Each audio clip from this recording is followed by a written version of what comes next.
Welcome to Day 5 of Women's Empowerment Summit 2020. Ignite your confidence. I hope you are enjoying these wonderful women who have been offering up their tips and tools to boost up your confidence. This evening we have Crystal Smitherman, and she will be addressing fitness and how fitness fits into leveling up your confidence. Crystal is a student of integrative nutrition and transformative fitness. Her formal training is in the health sciences with additional interest, degrees, and experience in public health and HR operations for over 15 years. Crystal has a passion for connecting with people and helping them develop. She works to create an intersection of understanding where people realize that their mind, their body, and their soul can be well by putting focus and practice into the essence of the matter and using holistic health. Crystal currently resides in the greater Phoenix area surrounded by great family and friends. Welcome, Crystal Smitherman. Hello, everyone, and welcome to day 5 of the Women's Empowerment 2020 Summit. I am Beverly Zymet, your host today, and I have the opportunity on day 5 here to welcome to the show Crystal. Crystal, where is it you're calling in from?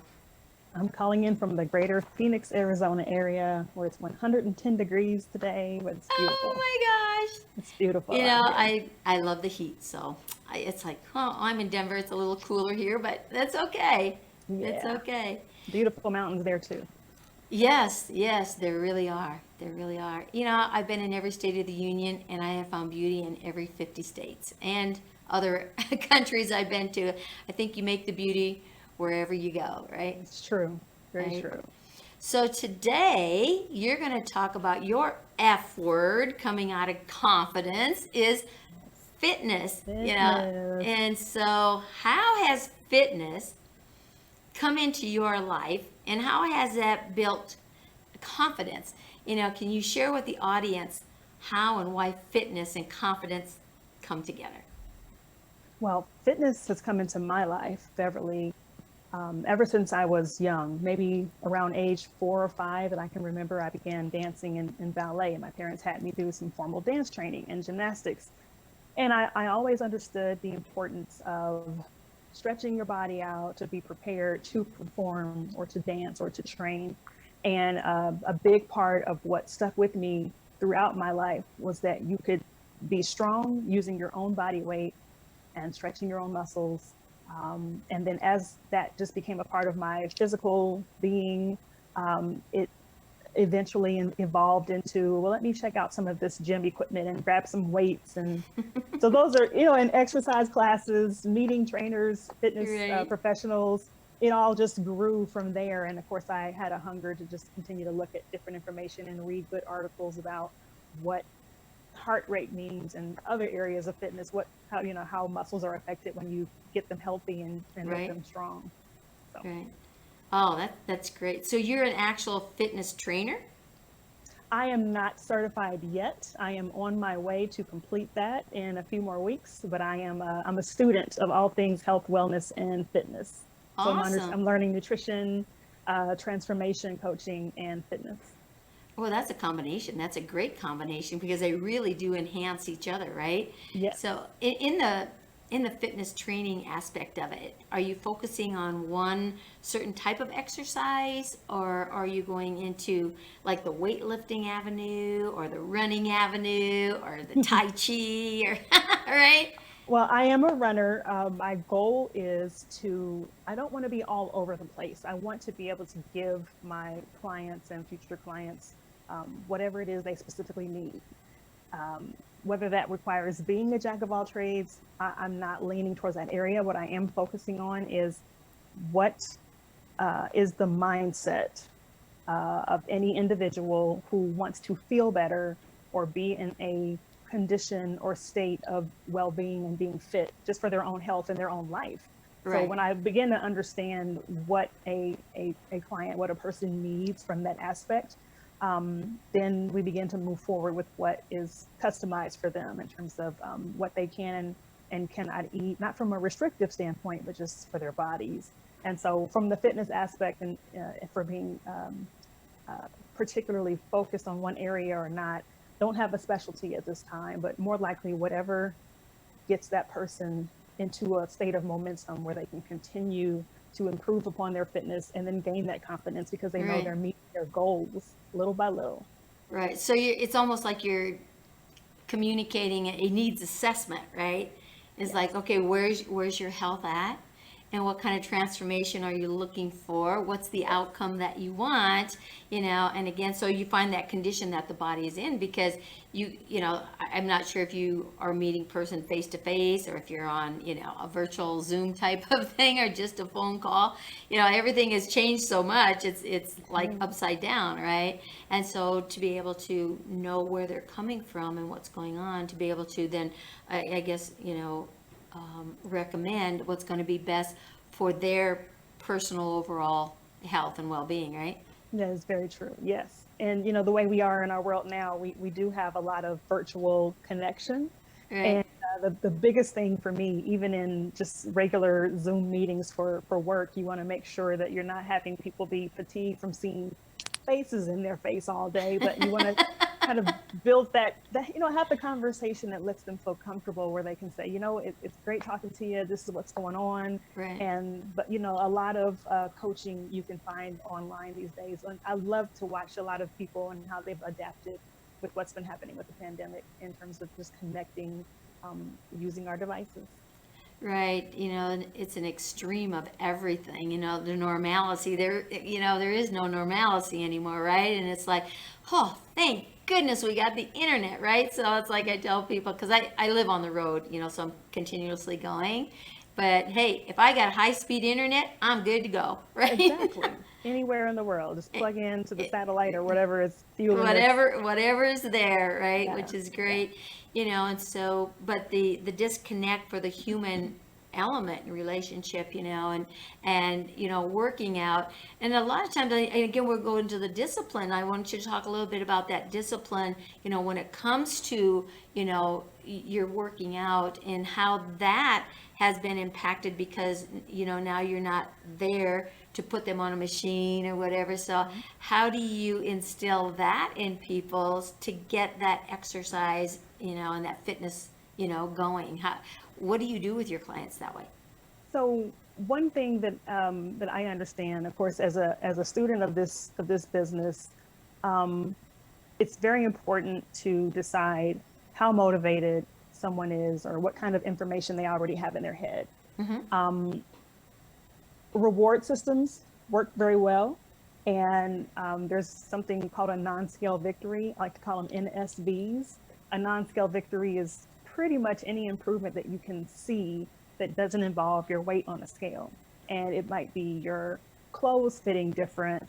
You can button your pants up in a way you couldn't before. You can even, sit comfortably in whatever you're wearing. Right. You can fit that favorite jacket a lot better than you used to, or even for women, any of your undergarments begin to fit differently. You never know. It's just little things that affect everyone on a personal level. And when you understand the importance of being consistent and just doing things little by little, like, how do you eat an elephant? One bite at a time. You start with small chunks, right? And then if you're taking small steps, people like to say baby steps.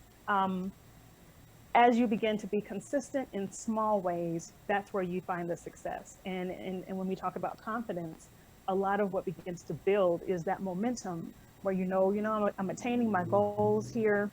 I did a little bit today on the treadmill. I didn't feel exhausted when I did 5 more minutes the next day, or when I added on 10 more minutes the next day, or I can park my car far from the door of my favorite store that I'm going into with my mask on these days. And then I'm walking across the parking lot at a longer distance and I'm not winded by it.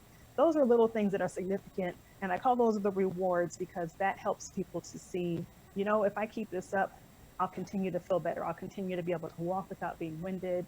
I'll continue to be able to fit differently or fit better in my clothing. And then I also like to say, let Mother Nature help you too. there are these things called endorphins. They're the Right. groups of hormones that are released into our brain, and they can reduce pain and they boost pleasure. And so when you have an overall feeling of well-being, you also realize that time I spent sweating and grueling for just a little bit was worth it, because I do begin to feel better, and it propels you. It does. That's great information, and something that people can really start to incorporate. It's the little successes that lead to the big success, but the little Yeah. successes along the way are the ones that are the greatest aha moments, because it's like, yes, I did it. I Yes. did it, right? Right. Exactly. It's kind of like taking a little child, when you're potty training them, right? And every time they do a good deed, right? You give them a little And star to put up cheering. there, Yes. Right. Exactly. And again, the human element is that way because we want to be acknowledged. We want to be rewarded. We want to have that recognition, right? And it's very true. And so if there's not someone else there to give it to you, you need to give it to yourself. And again, That is that's part very of being true. accountability is right. So when you work with your clients on that aspect, do you have an accountability program that you put into place with people? I'm working on that currently. Um, the bigger thing that I'm finding that works now is communication, and just keeping that communication door open. Um, a no judgment zone. If you say that, you know what, today I'm just not feeling like moving my body for even 15 minutes. Right. Well, are you, are you accountable to share that information? And the way people feel accountable to share that is if they know that the door is open, where they can actually say what they feel and not be, not receive any retaliation, not receive any Right. judgment, any browbeating. It's just like, hey, I can just let you know I'm not feeling the workout today, or I'm not feeling putting one foot in front of the other. I just want to be lazy on the couch. And again, if you talk about the reward system, if you're working with someone who has actually seen those payoffs, or we call them gains, those benefits before, you Right. remind them, you've been here in this space before, where you've already seen, the pounds come off, or you've seen some inches lost, when we're measuring waists and things like that. So you just kind of remind them, hey, you've done it before. Remember what that felt like. Let's get to it. Let's find something really small and simple we can do. But if we do it consistently, we're going to Right. see that success. Just do something, whether it's minor or major, right? So that, because once you stop, if you just totally stop, it's like that was just one day. I don't feel like it the next day, and I don't feel like it the next day. Pretty soon it's a whole month later, and you're looking at yourself again, and you're saying, what the heck, right? Yeah. And then you feel worse, and you're continuing to dump on yourself, and there's no confidence in that, because No. you let that snowball, and it's working against you. And it's Right. better for you to give yourself some grace and decide, if I missed that time that day, I'm not going to let it happen another day. I Right. don't want to get on that momentum train. I'm on the wrong momentum train. Yeah. And sometimes too, when you're not really feeling that good, whether it's physically or emotionally, or, if you just go outside, take a few deep breaths, walk down, the driveway, or walk around the block, or halfway around the block, just a boo, but just really be out there in nature, and just Yeah. start to feel that and see what it does, because your blood gets flowing, right? And it's like, Yes. I feel much better. Okay, well, instead of doing 15 minutes on the treadmill, yeah, I'm going to do 5, right? And then you do 5, and who knows? 5 minutes might go by, and all of a sudden, here you are at 15. It's like, Yes. hey, I did it. Okay. That's a great point. I'm glad you said that. Yeah, I'm glad you said that, because you have to be in tune with yourself. There's a point that I wanted to make sure that I got a chance to make as we're talking today, and that's for people to remember to tune into you. You have to tune into Right. yourself. Remember, you have to know yourself, and then tune into what exactly it is that you're made of inside. And even if you're still discovering what you're made of, you're definitely going to find out what you're made of when you're doing your workouts, especially if they get difficult. You're going to find out. this is so true, and if you haven't worked out for a while, and the next day you're feeling like, ooh, geez, I ache over here, or I ache, in my knees, or I ache on my hip, or my back, and it's like And you don't whatever. want to keep going after the pain, but Yeah. stretch it out and keep going. Well, what I've discovered, with things like that is that if you do it the next day, the third day you're not going to hurt. But if you skip that second day, the third day is actually worse, right?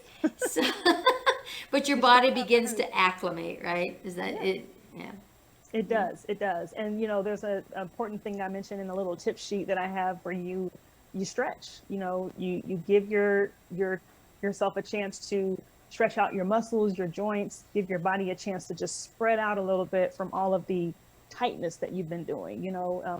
During your workout, you're in a state of contraction. Your muscles are in a state of contraction and you're constricting. And then there's flexion where your muscles are kind of doing the opposite. So that contraction and that flexion, you want to be able to balance that out. So after you're doing that very intensely in a workout, your body is enduring a level of stress, but it's not the same as a fight or flight stress where you're going to fight a bear.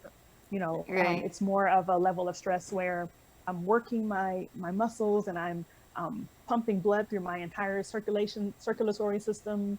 And I give myself a chance to cool down. So that deep breathing and that stretching you do at the end of a workout, they're restorative.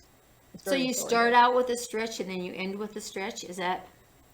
I usually recommend that you don't start out with a hard stretch. You want to just do like what we call a dynamic stretch. So what would be a dynamic stretch? What would you do as a dynamic stretch? I need more room, but I probably can stand up and show just a little bit. It's an example of sometimes it's about if you're standing and with your hands on your hips and you begin to do a rotation. Those are some ways you can kind of get your joints ready. If you're going to do a run or even a treadmill walk, you can just kind of brace yourself on a surface and you can swing your leg. You probably can't see it. But you swing your leg I see your body left and right. Uh-huh. Yeah, so you swing your leg left and right. That's a little bit of a dynamic stretch. Anything where you're not pulling your muscles too tight while they're not warmed up yet. Okay. When you're pulling your muscles in a stretch at the end of a workout, those are the times when you'll be able to really get the effect and your you just muscles are really already warmed up right. from the workout. Yeah. Well, that makes sense, to know that difference between each of those, and then I guess we have cardio different, one's for cardio, right?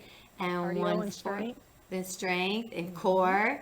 Can you describe a little bit what each one of those is and maybe give one or two suggestive moves for those, arenas? Sure. I'll say your classic jumping jack or jump rope. Now, I didn't bring my jump rope, but I have a couple of items that are kind of like show and tell for today. Now, a jump rope is, you might see a lot of boxers and fighters train with jump ropes. Jump rope is, it's fun because we grew up doing it, many of us as kids. Right. It's fairly easy. You're literally just jumping and you're passing the rope. Jump rope is great for cardio. It also engages your muscles and it can engage your core if you're holding your stomach in. So suck your stomach in. We are taking a picture, suck it in. If you think like that during your workout, you're training your muscles of what to do. Your abs will listen to you. Over time, continue to hold your stomach in while you're doing any kind of cardio, you begin to shed that belly fat in the front. Oh, that's good information, Yes, right? Whoa, did you guys takes hear that? time. What do you think? Let's go get our jump ropes, right? Hold your stomach in. Yeah. And then another example of strength, I have my resistance band, and you can just pick it up at your local sporting goods store. But I think this might be about a 15 or 20 pound resistant weight. But what resistance bands do is they literally give you resistance. You can use a resistance band the way I'm sitting down talking to you now, Beverly. If I just put my feet over the band, I can be in a Zoom meeting if my video is on. And you can just, if I'm paying attention, and I can even do overhead press, or I can do bicep curls. So These are this is something you examples could of take muscle to the strength. office, or to your home office while you're sitting at your desk to keep Yes. those things going. Wow. Or That's, even it's a small weight, a 2 pound, 3 pound, or a 5 pound. uh-huh. Even these, just a little bit at a time. You can be sitting still and engaging your muscles as well. The last thing I'll point out, same thing, sporting goods stores, you can have wrist weights. These are about 1.5 pounds a piece, and they wrap around your wrist and they provide a little resistance. So whenever you're just reaching out, Well, you to could grab actually put those the on, water. decorate them so they look like little bracelets. So when you're moving and talking, they don't even Yeah. know you're lifting weights, right? Anytime you're moving, you're just giving yourself that resistance. And the same thing for ankle weights. Put these around your ankles. You can walk around the house all day and just have that extra weight. They're really good for when you're in a workout, like a Pilates or any kind of floor circuit that a trainer will lead you in. And circuit just means you're kind of repeating groups of exercises, certain repetitions and sets over and over again.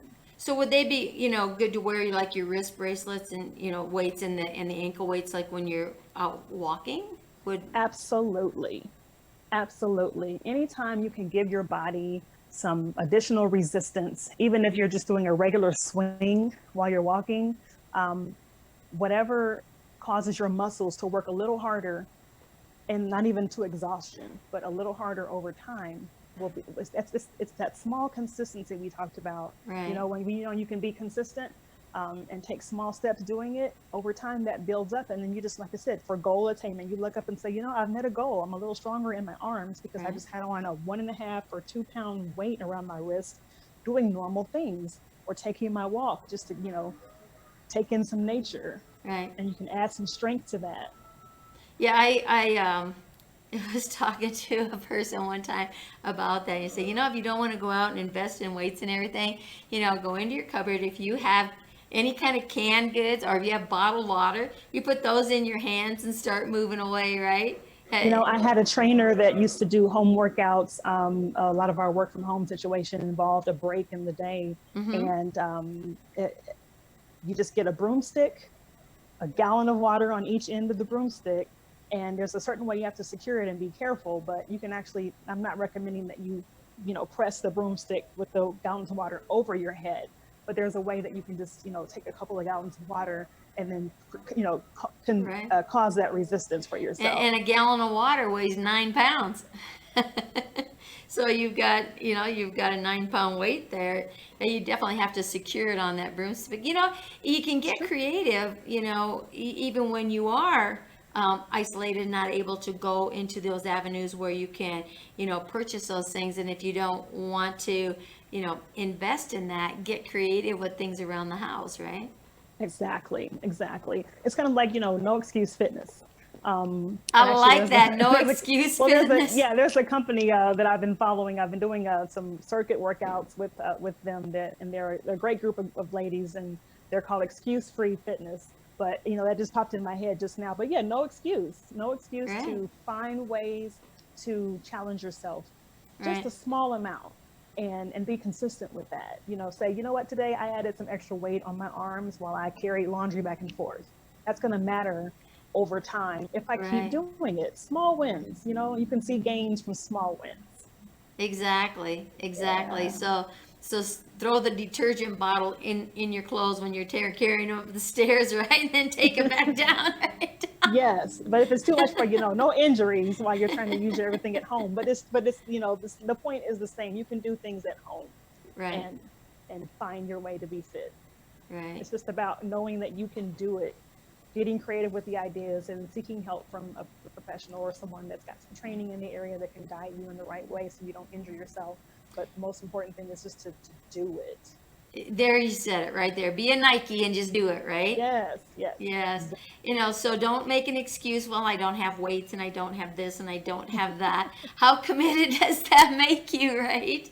Yes, exactly. Yeah. And then it's the same thing. You mentioned the example, Beverly, about if you put off 1 day, 2 days, 7 days of working out, and you say, I'll get to it, 2 weeks goes by, you begin to start feeling bad about yourself. And it's the same way if, you don't want to be that negative thought in your own head. You want to be your own cheerleader, to Right. push yourself into that area of being confident about, there's things that I can do, and there are plenty of ideas that are out there to help me Right. keep my body well and in a good condition of health.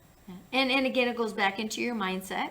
It goes Yes. back into your commitment to yourself, and how you are confident in yourself, how you Yes. believe in yourself, because how you see yourself is how others are going to see you, right? Yes, definitely. Yeah. So And you fitness, have to stay confident through your workouts even, if you do. And and again, I make go ahead. when I make a point that if you're thinking, sometimes people feel pressure because they feel, well, I have to do this for someone else. Do it for yourself. Oh, And exactly. if you know for a fact that you can keep showing up for yourself because you're getting yourself to a better state, that's the momentum. And you never know who's watching, but don't do it because you think other people are going to watch or be disappointed or be happy. Don't worry about other reactions. You do it for yourself, you stay consistent, and then in the times when you don't even know you're being watched, you are helping someone else find confidence within themselves because of the confidence that you have, that you're exuding. Yeah, exactly. By helping yourself out. Yep. It doesn't matter what other people think of you. It matters what you think of you, right? That's very important. It's right. very important. Oh, that's so true with everything, and rebuilding that confidence, because when you move, your blood flows. When your blood flows, you get more energy. When you're energized, you feel better. So it kind of all comes back around and meets each other, right? Yeah. So that F word of fitness really does bring confidence together, right? It does. It Yeah. does. It Yeah. absolutely does. So, Crystal, if people want to get a hold of you, how do they find you? And Well, they can.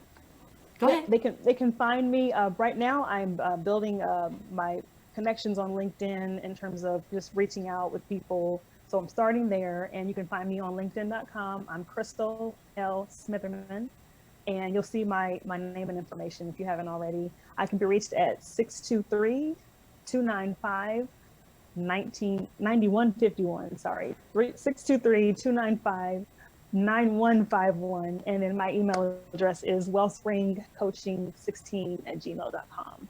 Awesome. Now you're down there at 110 degrees, right? Yeah, I am. It's like, wow, to go out and even just walk around the block, you're gonna sweat. Before we call this a show, I would like for you to talk with the audience a little bit about sweating when it comes to fitness and exercising. Is sweating healthy, or is it unhealthy? Or what kind of sweating is healthy and which kind isn't? So just kind of give us some information on what sweating does for you. What sweating is cleansing. I will say that is the first word that sticks out from the information that I've learned over time about perspiration. The reason why we call it almost like inspiration, the way you breathe in your breath and you blow out your breath, your lungs are taking in oxygen. Our skin is the largest organ on our body, and our skin has pores. Those pores open up to allow air to come in and out of our body and keep our systems cool inside, like our heart and our organs, other systems that are working can't overheat, because if they overheat, then you'll be ill. So one thing to avoid is when your skin gets dry and red and hot. That can be a sign of heat illness. And then some people recognize that their skin is maybe hot and clammy, which is also not good, but it's a state of being flush where the circulation is really just rushing through your blood vessels. And then a lot of that times your blood vessels are dilated, open versus closed, and your blood vessels are letting that blood flow through, and that's where the red color begins to come into your face. And it just means you need to, need to hydrate. You need to go find your water and stop for a moment. Find your water. Here we are, drinking water. Because the thing is, when you see yourself sweat and you can wipe sweat off of your skin, it's a good sign, because it means your body is working the way it's supposed to. It's trying to cool itself off by opening your pores up and letting a lot of your fluids that are inside your body come out, and then that evaporates on the surface of your skin. So sweating is a great thing.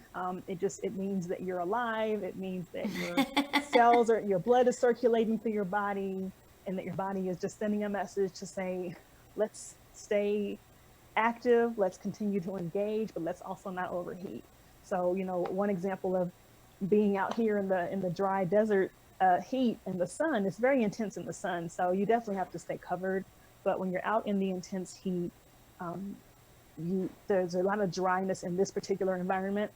You have to replenish yourself with water, replenish whatever fluids are lost, because your body's working hard for you while you're putting one foot in front of the other to be fit or take a walk or enjoy nature, or whatever reason you put one foot in front of the other. Your body's there doing it for you, strengthening your bones, whatever. And you want to make sure you're kind to your body in return. You got to give that fluid back, give that water back. Yes, definitely.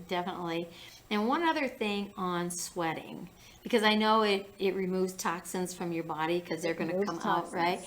Yes. Do you recommend showering, after sweating, and flush it off the body rather than waiting until the sweat all dries and then take a shower? Where I'm curious, what's the best way to do it? So, You know, I leave that up to the individual who it just depends on whether or not you want your skin to have that nice salty layer for however long it's going to be there, or whether you want to be fresh.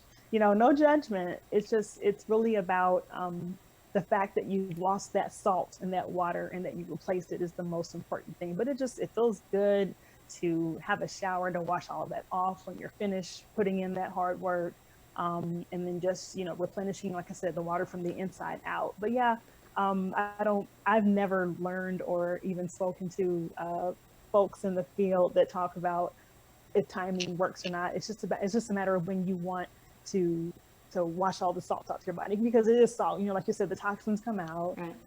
You lose a lot of minerals as well. So that's why they say your sweat kind of tastes salty. If it's dripping down your brow and it runs into your mouth, and your sweat, you're losing a lot of minerals that are essential. Yeah, So and minerals do have that salty, they do. So Yeah. it just depends on. I say shower when you're ready, but for me, it always just feels great to. right Yeah. afterwards. Yeah. Yes.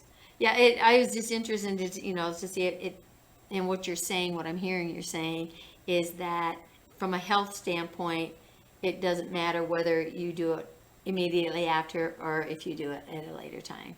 It'd be a personal preference. Yeah, you're not going to. Chances are strong that you're not going to have any of those excrements or deposits go back into your skin. You'll just kind of have a scale of whatever's there. Whatever's It'll there. be there.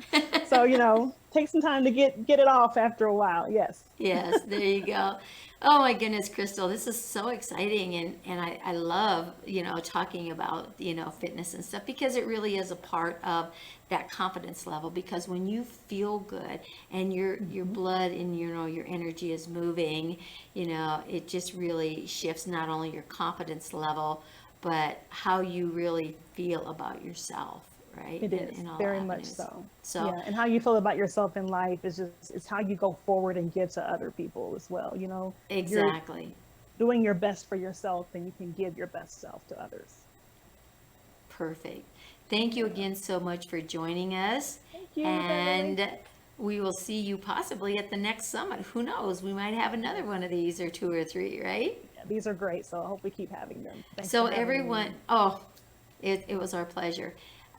Comment below, reach out to Crystal, and let her know what you liked about what she had to say. Reach out to her, let her help you get fit in whatever avenue that is perfect for you. You start small, you get big, maybe you just stay in that smallness. It just depends on what it is that you want, right? And make Yes. the best out of you. You gotta have fun too. Yeah, you got to make workouts fun. That's for sure. That's for sure.